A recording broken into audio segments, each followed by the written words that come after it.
મનોહરસિંહ ગોહિલ લાલભા પ્રમુખ ભાવનગર શહેર કોંગ્રેસ સમિતિ. અત્યારે ભાવનગરની જે પરિસ્થિતિ છે એ પરિસ્થિતિ જોવો તો ભાવનગરને અત્યારે હવાઈ નકશામાંથી ગાયબ કરી દેવામાં આવ્યું છે. આ જો કોઈ પાપ કર્યું હોય તો એ ભારતીય જનતા પાર્ટીના શાસકોએ છે. એકમાત્ર ભાવનગરથી સુરતની જે ફ્લાઇટ ચાલુ હતી એ પણ બંધ કરી દેવામાં આવી. ભૂતકાળની વાત કરો તો ભાવનગરથી પુણેની ફ્લાઇટ પણ બંધ કરી દેવામાં આવી. ભાવનગરથી મુંબઈની ફ્લાઇટ પણ બંધ કરી દેવામાં આવી. તો આ ભાવનગરની જનતાએ ભાજપનું શું બગાડ્યું છે કે ભાજપ અત્યારે ભાવનગરની જનતા સાથે આવું ઓરમાયું વર્તન કરે છે.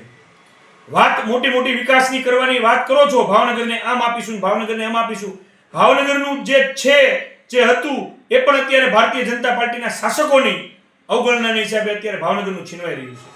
ચેમ્બર ઓફ કોમર્સ હોય કે ભાવનગરના ઉદ્યોગપતિઓ દિલ્હી સુધીનો આટો ખાઈ આવ્યા છે, પરિણામ શૂન્ય. એટલે હું ચોક્કસ એક જવાબદાર વિપક્ષ તરીકે કહેવા માંગીશ કે કેન્દ્રમાં જ્યારે મંત્રી પદ ભાવનગર પાસે હોય અને જો ભાવનગરના લોકો માટે એક લાગણીથી એક તમે કરી ન શકતા હોય, એક એરપોર્ટ ચાલુ ન કરાવી શકતા હોય, ફ્લાઇટો ચાલુ ન કરી શકતા હોય તો આ મિનિસ્ટર પદ પણ શું કામ? હું આપણે એટલું જ જણાવીશ કે ભાવનગરને ઉદ્યોગોમાં આગળ લઈ જવું હોય તો એર કનેક્ટિવિટી ખૂબ જ જરૂરી છે. અહીંયા શું કામ ઉદ્યોગો આવે એક મને સમજાતું નથી.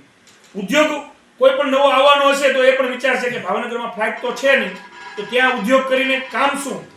એટલે આ ભાવનગર મહારાજા કૃષ્ણ કુમારસિંહજીનું ભાવના છે.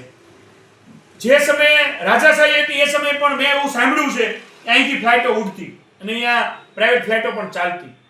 તો ભારતીય જનતા પાર્ટીના શાસકોને કહેવા માંગુ છું, તાત્કાલિક તમે ભાવનગરની ફ્લાઇટો ચાલુ કરાવો. જો તાત્કાલિક ધોરણે ફ્લાઇટો ચાલુ નહીં થાય તો એક ઉગ્ર આંદોલન કરવાની કોંગ્રેસ પક્ષને ફરજ બનશે અને આ આંદોલન જે પણ પરિસ્થિતિમાં થાય તેની સંપૂર્ણ જવાબદારી ભારતીય જનતા પાર્ટીના શાસકોની રહેશે.